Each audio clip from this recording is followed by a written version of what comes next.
दोस्तों, स्वागत है आपका इंस्पिरेशन स्टोरी 11 चैनल पर। तो दोस्तों, शुरू करते हैं जोधपुर, मरुस्थल की रानी, नीली गलियों वाला शहर, जहां की हवाओं में राजस्थानी संस्कृति और मेहमान नवाजी की खुशबू बसती है।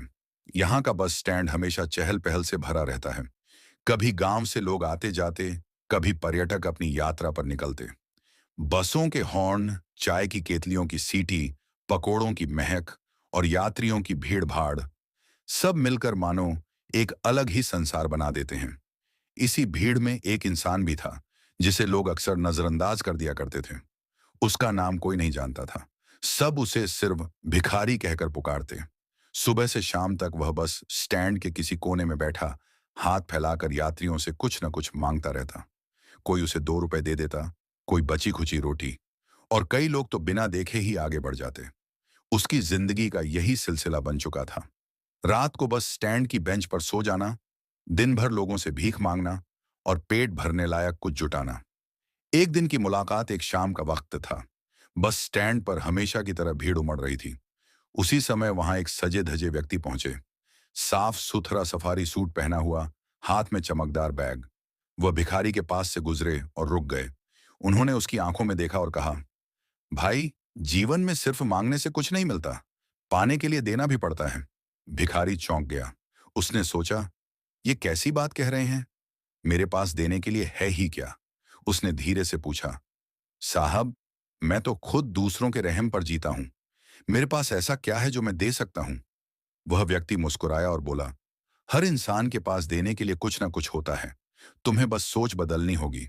इतना कहकर वह व्यक्ति अपनी बस पकड़कर चला गया। लेकिन ये शब्द उस भिखारी के दिल और दिमाग में जैसे गहरे उतर गए। पूरी रात वह बस स्टैंड की बेंच पर लेटा यही सोचता रहा, क्या सच में मेरे पास भी कुछ है जो मैं दे सकता हूं?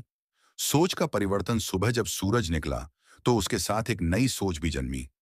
भिखारी ने तय किया कि अब वह सिर्फ हाथ फैलाकर भीख नहीं मांगेगा, उसे देना भी सीखना होगा। लेकिन सवाल था, देगा क्या? उसी समय उसने देखा कि बस स्टैंड के बाहर एक छोटी सी दुकान पर फूल बिक रहे थे। यात्रियों में से कुछ लोग उन फूलों को खरीदते सफर के लिए ले जा रहे थे। उसके मन में विचार आया, क्यों ना मैं भी लोगों को फूल दूं? उसने अपनी जेब टटोली। पिछली रात की भीख से उसके पास 5 रुपए थे। वह दुकान पर गया और मालिक से विनती करके 2-3 छोटे फूल ले आया। अब जब कोई मुसाफिर उसके पास आता, तो वह खाली हाथ नहीं फैलाता, बल्कि मुस्कुराते हुए एक फूल आगे बढ़ाता और कहता, ये आपकी यात्रा मंगलमय हो। बदलती नजरें, लोग हैरान रह गए। पहली बार उन्होंने किसी भिखारी को ऐसा करते देखा। कुछ लोग मुस्कुराकर आगे बढ़ गए, लेकिन कई लोग उसकी इस अनोखी पहल से प्रभावित हुए और उसे पहले से अधिक पैसे देने लगे। उसे भी महसूस हुआ कि अब वह सिर्फ मांग नहीं रहा है, बल्कि लोगों को खुशी दे रहा है। उसकी आत्मा को संतोष मिलने लगा। शाम तक उसके पास पहले से 2 गुने पैसे इकट्ठा हो गए। अगले दिन उसने उन पैसों से और फूल खरीदे, और धीरे धीरे यह सिलसिला चल पड़ा। सम्मान की पहली किरण अब बस स्टैंड पर लोग उसे फूल वाला भाई कहकर पुकारने लगे। यात्रियों को उसकी मुस्कान और फूल की भेंट भली लगती। धीरे धीरे वह लोगों की नजरों में सम्मान पाना शुरू हो गया। पहले जहां लोग उसे नजरअंदाज कर आगे बढ़ जाते थे, अब कई मुसाफिर उसके पास रुककर उससे फूल लेते और आशीर्वाद भी देते। उसकी जिंदगी में पहली बार सम्मान की रोशनी आई। उसे महसूस हुआ कि सच्चा सुख भीख से नहीं, बल्कि देने और मेहनत से मिलता है। छोटे से बड़े तक का सफर दिन बीतते गए। फूलों की मांग बढ़ने लगी। उसने समझ लिया कि अगर थोड़ी समझदारी से काम किया जाए, तो यह उसका रोजगार बन सकता है। वह रोज सुबह मंडी से थोड़े और फूल लाता और बस स्टैंड पर बेचता। लोगों का प्यार बढ़ता गया और उसके पास कमाई भी अच्छी होने लगी। कुछ ही महीनों में उसने सिर्फ फूल बेचने तक खुद को सीमित नहीं रखा। उसने माला और गुलदस्ते भी बनाने शुरू कर दिए। अब यात्री, स्थानीय लोग और यहां तक कि आसपास की दुकानें भी उससे फूल खरीदने लगी। आत्मसम्मान की जीत। अब वह इंसान जो कभी बस स्टैंड के कोने में बैठकर सिर्फ भीख मांगता था, धीरे धीरे एक व्यापारी बन गया। उसके पास अब अपनी छोटी सी फूलों की दुकान थी। लोग जब उससे पूछते कि यह सब कैसे हुआ, तो वह मुस्कुराकर कहता, सब कुछ बदल जाता है जब इंसान खुद को छोटा समझना छोड़ देता है।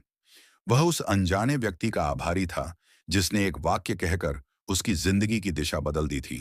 पाने के लिए देना सीखो। कहानी का संदेश, यह कहानी सिर्फ एक भिखारी की नहीं, बल्कि हर उस इंसान की है जो खुद को हालात के आगे छोटा मान बैठता है। जोधपुर बस स्टैंड का यह किस्सा हमें सिखाता है कि गरीबी या मजबूरी इंसान को रोक नहीं सकती। असली बदलाव तब आता है जब सोच बदलती है।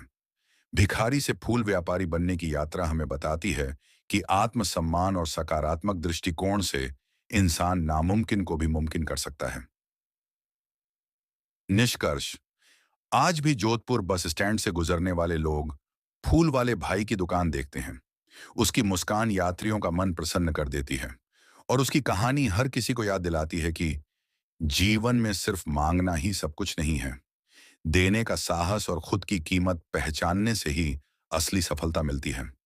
वीडियो अच्छी लगी तो चैनल को सब्सक्राइब करें और वीडियो को लाइक करें और शेयर करना ना भूलें। क्या पता आपका एक शेयर किसी की जिंदगी बदल दे।